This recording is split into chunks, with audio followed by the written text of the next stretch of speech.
ah menyebutnya nama celeng celeng celeng. Di sekitaran sini atau di hutan ini, kamu itu diam saja. Lawang saya lupa loh Pak, saya ini kan dari pagi itu belum makan.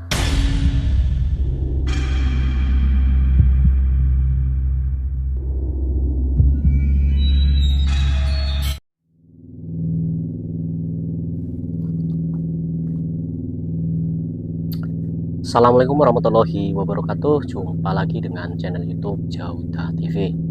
Baik teman-teman pemirsa, dimanapun kalian berada, saya doakan mudah-mudahan kalian semua tetap dalam lindungan Allah Subhanahu wa Ta'ala dan tidak ada kekurangan suatu apapun. Amin amin ya robbal alamin.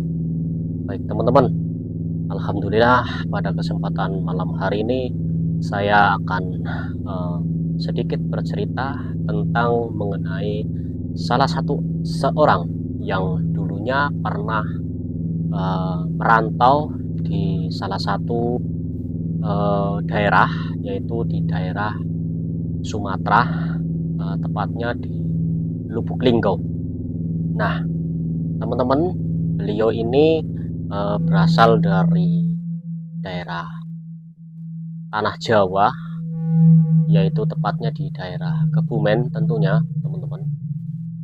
Beliau merantau di seberang dengan tujuan dan harapan akan mendapatkan rezeki yang kemungkinan besar untuk memenuhi kebutuhan sehari-hari, tentunya seperti itu teman-teman ya.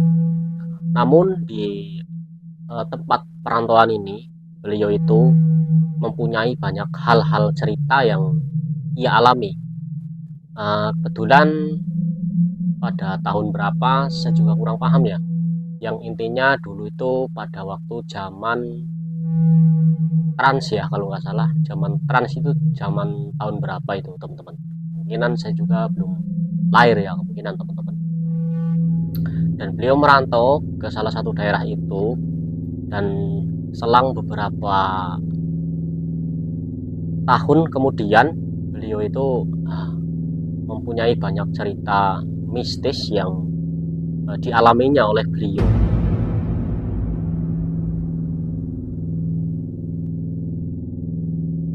Jadi cerita awalnya teman-teman, beliau itu di situ itu ikut bapaknya dulu, itu bapak mertua dari beliau. Nah beliau ikut bekerja sebagai petani, atau bisa dikatakan dulu itu ya kayak kebun karet atau kebun sawit itu di Kalimantan atau di Sumatera itu kan dulu kan banyak ya teman-teman, dan juga dulu itu masih banyak lahan kosong di daerah tersebut. Nah pada saat itu beliau itu sedang memotong karet di salah satu hutan, yaitu hutan belantaran. Dan menurut ceritanya sih dulu itu kalau untuk kebun karetnya itu sih per wilayah sendiri-sendiri teman-teman, di wilayah itu ceritanya kayak gitu. Dan beliau telah mengikuti bapak mertuanya untuk menderes ya, menderes karet itu namanya teman-teman. Nah pada waktu itu, pada malam hari, yang dilakukan sama beliau, dan tiba-tiba pada malam hari itu beliau itu lapar, lalu beliau itu berinisiatif untuk mencari lauk pauk atau mencari ikan di daerah tersebut, karena di daerah hutan itu memang banyak aliran-aliran kali kecil yang mengalir, yang kemungkinan besar di situ banyak ikan atau banyak udangnya teman-teman. Jadi beliau itu berinisiatif untuk menangkap ikan di salah satu sungai kecil itu teman-teman.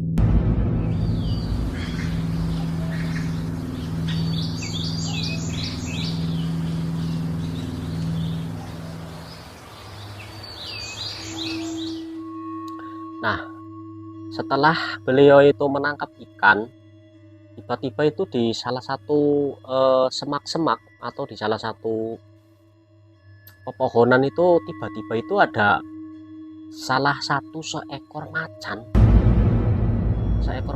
yang menghampirinya beliau. Nah, karena beliau itu tidak tahu di daerah tersebut itu kalau memang ada sesuatu yang datang pada ketika beliau itu melakukan aktivitas pada malam hari, itu mitosnya itu nggak boleh dibilang atau disebut nama hewan tersebut. Nah, kebetulan pada malam waktu itu beliau itu didatangi salah satu macan dan salah satu babi hutan atau bisa disebut itu celeng. Nah, beliau itu pada saat mancing itu karena beliau itu merasa takut dan panik, teman-teman. Beliau itu menyebutnya itu ada celeng babi hutan. Nah, sontak beliau itu langsung lari ketakutan dan tiba-tiba si celeng itu atau si babi hutan itu ngamuk dan mengejar beliau, atau seekor celeng itu memanggil teman-temannya untuk mengejar si pemancing ini, teman-teman. Lalu beliau dikejar, entah larinya kemana, dia juga kemungkinan kayak tersesat gitu, teman-teman, di tengah-tengah hutan pada waktu malam hari. Nah, karena sang bapak mertuanya itu tidak tahu keberadaannya si bapak ini yang dikejar babi hutan ini, lalu pun ditungguin sampai beberapa jam tidak balik-balik. Lalu pada akhirnya sang bapaknya pun panik dan sang bapak mertuanya itu berinisiatif untuk mencari beliau yang sedang mencari ikan tersebut, teman-teman.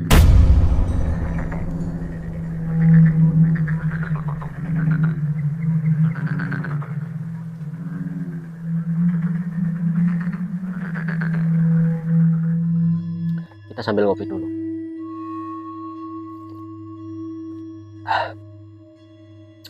Nah, setelah si bapak mertuanya itu mencari si bapak yang dikejar babi hutan itu, lalu pada akhirnya sang bapak mertuanya pun punya inisiatif untuk mencari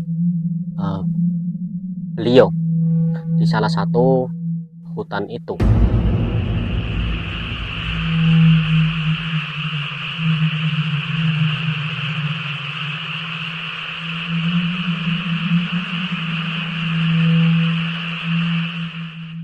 Nah, selang beberapa menit kemudian, bapak mertuanya itu mendatangi salah satu lokasi yang sedang dideres karetnya itu, teman-teman.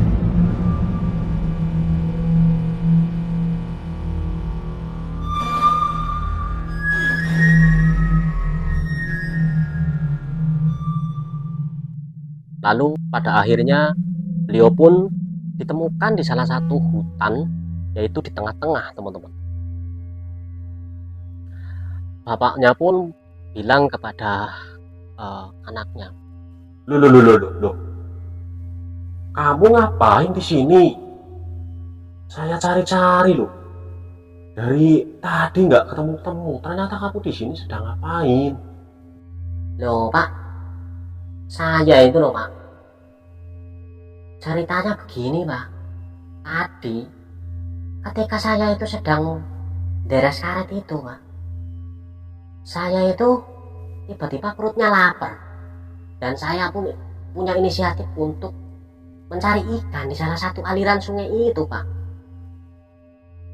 Dan tiba-tiba saya itu didatangi oleh salah satu seekor macan dan salah satu seekor celeng Pak, atau babi hutan. Loh. Terus kamu ceritanya bagaimana kok bisa lari ke hutan ini, ke tempat ini, gitu loh. Jadi ceritanya begini Pak, saya waktu mancing, saya itu pertama didatengin makhluk macan itu saya diam saja Pak. Dan saya ketika didatengin oleh seekor celeng atau babi hutan, saya itu menyebutnya nama celeng, celeng, celeng, begitu Pak. Kok malah saya dikejar Pak? Saya dikejar dan kemungkinan itu memanggil teman-temannya mungkin Pak. Jadi saya sehingga kayak mau dimakan kali ya Pak. Oh, jadi begitu toh ceritanya toh. Kamu itu gimana sih? Di sini itu nggak boleh sembarangan, nggak boleh sembarangan.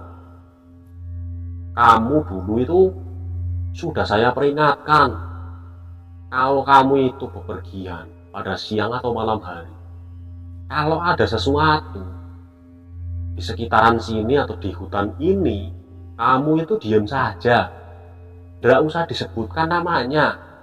Jadi ya akibatnya seperti itu, kamu dikejar sama hewan itu. Nah, saya peringatkan seperti itu. Besok-besok kamu jangan seperti itu lagi. Oh, baik Pak. Lawang saya lupa loh Pak. Saya ini kan dari pagi itu belum makan. Sampai sekarang loh Pak.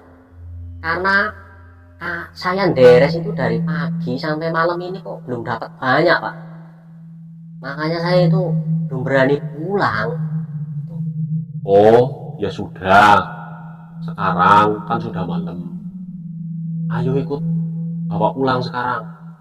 Nggak usah nyari-nyari karet lagi. Nanti kalau sudah waktunya ada rezeki, pasti jadi rezeki, jadi duit. Kamu nggak usah khawatir. Lalu mereka berdua tuh berbincang-bincang atau berbicara seperti itu. Dan lalu mereka berdua pun pulang ke salah satu rumah yang kemungkinan dibuatnya di wilayah situ, di hutan situ. Karena hutan itu belantaran dan masih banyak tanah kosong, sehingga beliau pun membuat rumah di salah satu hutan itu.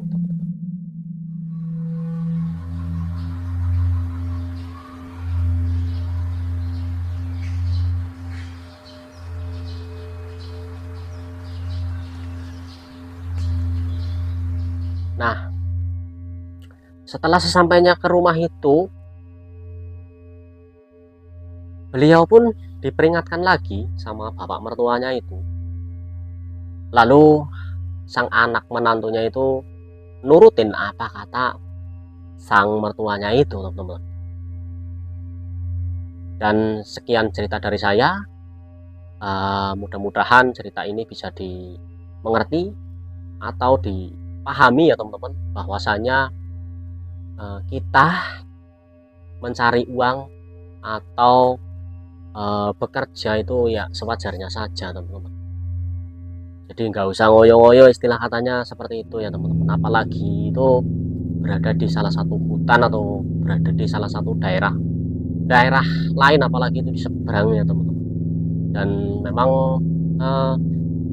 mitosnya seperti itu sih untuk cerita-ceritanya kayak gitu teman-teman. Nah, ini memang benar-benar pengalaman real dari beliau. Dan kemungkinan lain waktu saya akan bertemu dengan beliau dan akan podcast dengan beliau tentang mengenai cerita ini dan gambaran ini. Nanti saya akan tanyakan kepada beliau apakah benar atau betul cerita ini memang ada di wilayah situ menurut pengalaman beliau. Baik, sekian dari saya. Mohon maaf apabila banyak tutur kata yang kurang berkenan di hati teman-teman. Saya Jauda TV. Jangan lupa untuk dukungannya dengan cara like, komen, dan subscribe, beserta nyalakan lonceng notifikasinya agar teman-teman tidak ketinggalan video-video terbaru dari channel YouTube Jauda TV. Baik, saya Jauda TV. Assalamualaikum warahmatullahi wabarakatuh. Salam misteri.